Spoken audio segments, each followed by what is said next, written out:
দেখো বন্ধুরা, আমার বনু কি করছে, মানে ফোনটা নিয়ে কানে ধরতে হয় এইটুকু ও জানে, কিন্তু কানে নিয়ে কথা আর বলছে না।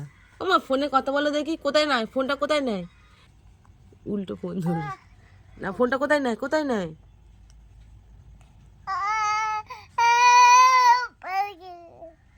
কি কথা হচ্ছে এটা? না না, আবার আবার আবার একটু হ্যালো বলে দাও, হ্যালো হ্যালো ভালো করে হ্যালো বলে দাও, হ্যালো বন্ধুদের হ্যালো বলে দাও। ওর মস্তিষ্ক এত ভালো, মানে একবার যেটা দেখবে সেটাই করতে থাকবে। না না, হ্যালো করে দাও। আমি এক্ষুনি মায়ের সাথে কথা বলেছি লাউড স্পিকার দিয়ে, ও ওটা চেষ্টা করছে। ঠিক আছে, কথা বলো, কথা বলো, ঠিক আছে, কথা বলো, বলো হ্যালো। একা একা হাঁটে, দেখো দেখো বন্ধুরা, একা একা হাঁটে, আবার হাঁটা শিখেছে।